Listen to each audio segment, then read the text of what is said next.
Olá, meus amigos, estamos de volta com a leitura do livro O Céu e o Inferno, um livro escrito por Allan Kardec e pelos Espíritos. E antes de começarmos a ler, a gente faz uma oração, não é mesmo? E a nossa oração vai ser uma oração para dar continuidade aos pedidos de auxílio aos espíritos que foram mortos, né? As pessoas que morreram por causa do Covid. Então, a gente começa a oração assim: Deus Todo-Poderoso, que vossa misericórdia se estenda sobre a alma de... E aí a gente fala o nome das pessoas que se partiram. Silvio Capanema, advogado, desembargador, professor de Direito Civil, morreu aos 82 anos. Bernardina José Pedro, uma ativista, morreu aos 75 anos. Papa Léo Paz, um médico político, senador e vice-governador do Amapá, morreu aos 67 anos. Félix de Almeida Mendonça, político, deputado federal pela Bahia, morreu aos 92 anos. José Itamar de Freitas, jornalista, morreu aos 85 anos. Eurídice Moreira, político, deputado estadual da Paraíba, morreu aos 81 anos. Vanderlei Maris, político, deputado federal pelo Rio Grande do Norte, morreu aos 79 anos. Aristóteles Ateniense, advogado, jurista e professor universitário, morreu aos 84 anos. Antônio Bivar, autor e dramaturgo, morreu aos 81 anos. Domingos Marrorô, um cacique chavante, líder da aldeia Sangradouro e ativista, morreu aos 60 anos. Nelson Meurer, político, deputado federal pelo Paraná, morreu aos 77 anos. Geraldo Juraci Campelo Leite, político, deputado estadual do Piauí, morreu aos 88 anos. Manuel Batista Chaves Filho, político, prefeito de Ingá, morreu aos 64 anos. E José Paulo de Andrade morreu aos 76 anos. E a gente continua na prece assim: todo Deus Todo-Poderoso, que vossa misericórdia se estenda sobre a alma dessas pessoas que acabais de chamar para vós. Possam ser contadas em seu favor as provas por que passaram na terra, e as nossas preces abrandar e abreviar as penas que ainda tenham que sofrer como espírito. Vós, bons espíritos, que viestes receber essas criaturas, e vós, sobretudo, que sois os seus anjos da guarda, os seus anjos guardiãos, assisti essas pessoas, ajudando-as a se despojar da matéria. Dai-lhes a luz necessária e a consciência de si mesmas, a fim de se livrarem da perturbação que acompanha a passagem da vida corporal para a vida espiritual. Inspirai-lhes o arrependimento de suas faltas e o desejo de repará-las para apressar o seu progresso rumo à eterna bem-aventurança. A vós, e aí a gente repete o nome dessas pessoas, que é Silvio Capanema, Bernardina José Pedro, Papa Léo Paz, Félix de Almeida Mendonça, José Itamar de Freitas, Eurídice Moreira, Vanderlei Maris, Aristóteles Ateniense, Antônio Bivar, Domingos Marrorô, Nelson Meurer, Geraldo Juraci Campelo Leite, Manuel Batista Chaves Filho, José Paulo de Andrade. A vós, que acabaste de entrar no mundo dos espíritos, quero dizer que, não obstante, aqui encontrastes entre nós e nos veem e nos ouvem, pois apenas deixaste o corpo perecível, que logo será reduzido a poeira. Deixastes o envoltório grosseiro sujeito a vicissitudes e à morte, e conservastes apenas os envoltórios etéreos, imperecíveis e inacessíveis aos sofrimentos materiais. Se não vives mais pelo corpo, vives, entretanto, pelo espírito, e essa vida espiritual está isenta das misérias que afligem a humanidade.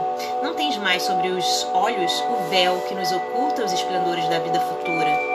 Podes agora contemplar novas maravilhas, enquanto nós continuamos mergulhados nas trevas. Vocês vão percorrer o espaço e visitar os mundos em plena liberdade, enquanto nós já estejamos estamos penosamente na terra, presos aos nossos corpos materiais, semelhantes a um pesado fardo. Os horizontes do infinito se desvendarão diante de vós, e ao ver tanta grandeza compreenderão a vaidade das ambições terrenas, das nossas aspirações mundanas e das alegrias fúteis a que os homens se entregam. A morte para os homens é apenas uma separação momentânea no plano material, do exílio em que ainda nos mantém a vontade de Deus, os deveres que ainda temos que cumprir neste mundo. Nós vos seguiremos pelo pensamento até o momento em que nos seja permitido juntar-nos novamente convosco, como agora vos reunistes aos que vos precederam. Não podemos ir ao vosso encalço, mas podes vir até nós. Vem, pois, atender os que vos amam e os que também amastes.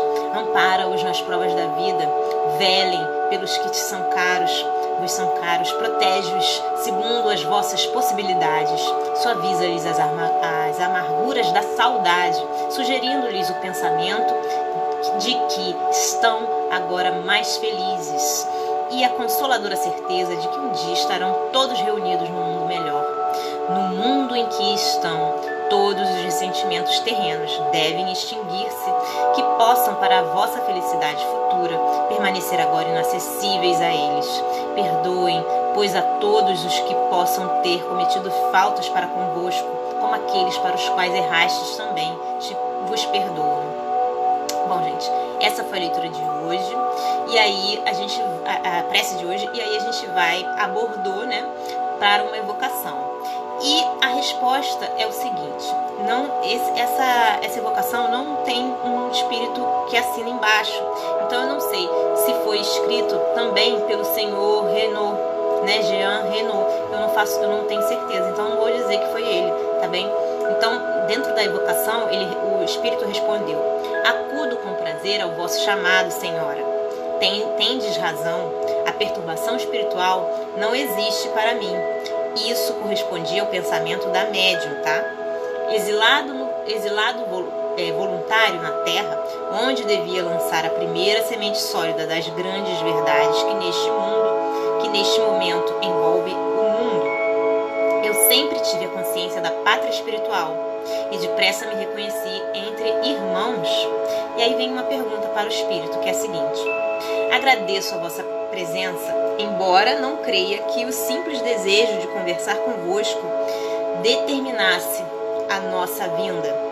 Deve haver necessariamente uma tão grande diferença entre nós, que só em considerá-la sinto-me possuído de respeito. E aí a resposta é a seguinte: minha filha, obrigado por essa boa ideia. Entretanto, deveis saber também que, por maior que seja a distância, em virtude da conclusão das provas mais ou menos felizes e prontamente terminadas, existe sempre um elo poderoso que nos liga, a simpatia. E esse elo vindes de o estreitar pelo vosso constante pensamento. E aí vem uma pergunta para o espírito, que é a seguinte: posto que muitos espíritos tenham explicado as suas primeiras sensações ao despertar, poderíeis dizer-me o que experimentastes em tal conjuntura e como se operou a separação do vosso espírito? E o espírito responde: igualmente qual com os outros. Senti o momento da partida que se aproximava, mais feliz, porém, que muitos. Esse momento não me infundiu angústias, porque já lhe conhecia as consequências, conquanto fossem estas mais importantes do que eu supunha. O corpo é um estorvo às faculdades espirituais, e por maiores que sejam as luzes por ele conservadas, essas são mais ou menos empanadas ao contato da matéria. Fechei os olhos na esperança de um despertar feliz, e, se o sono foi breve, a admiração foi imensa. Os esplendores celestes desenvolvidos aos meus olhos pompeavam em toda a sua magnificência. A minha vista deslumbrada imergia na imensidão dos mundos cuja existência afirmara, bem como a sua habitabilidade. Era uma miragem a revelar e confirmar concomitantemente a justeza dos meus pensamentos. O homem, por mais convencido que seja, quando fala, tem algumas vezes a dúvida no íntimo do coração, desconfiando se não da verdade que proclama, ao menos dos meios imperfeitos empregados para demonstrá-la. Convencido da verdade que insinuava, tive muitas vezes de dar combate a mim mesmo, ao desânimo de ver, de tocar, por assim dizer, a verdade e não poder torná-la igualmente palpável aos que dela tanto precisam para prosseguir no caminho que lhes convira. E aí vem uma pergunta para o Espírito. Em vida, professáveis o Espiritismo? E o Espírito responde: há uma grande diferença em professar e praticar. Muita gente professa uma doutrina que não pratica. Pois bem, eu praticava e não professava. Assim como o cristão é todo homem que segue as leis do Cristo, mesmo sem conhecê-las, assim também podemos ser espíritas acreditando na imortalidade da alma, nas reencarnações, no progresso incessante, nas provações terrenas, abluções necessárias ao melhoramento. Acreditando em tudo isso, eu era, portanto, espírita. Compreendia a erraticidade, o laço intermediário das reencarnações e purgatório, no qual o espírito culposo se despoja das vestes impuras para revestir nova toga, e onde o espírito, em evolução, tece cuidadosamente essa toga que há de carregar no intuito de conservá-la pura. Compreendi tudo isso e, sem professar, continuarei a praticar. E aí, em nota, Kardec escreve o seguinte: estas 3 comunicações foram obtidas por 3 médiuns diferentes e estranhos entre si. Pela analogia dos pensamentos e forma da linguagem, podemos, ao menos, com presunção, admitir a autenticidade. A expressão tecer cuidadosamente a toga que há de carregar é uma figura feliz que retrata a solicitude com que o espírito em evolução prepara a nova existência, conducente a um maior progresso do que o feito. Os espíritos atrasados são menos meticulosos e, muita vez, fazem escolhas desastradas que os forçam a recomeçar. Bom, se tratando dessa nota, a gente pode tirar uma conclusão de que pode ter sido o Jean Renaud, o espírito que se comunicou das 3 vezes, porque a gente já falou, no Jean Renaud 2 vezes antes dessa. Então, dentro dessa nota, a minha conclusão é que esse também seja o senhor Jean Renaud. Então a gente fica por aqui. Eu espero que vocês tenham gostado dessa leitura tanto quanto eu. Esse aqui é o Alfredo, ele é o meu gatinho e veio participar com a gente da leitura. Um beijo grande, até a próxima. Tchau, tchau.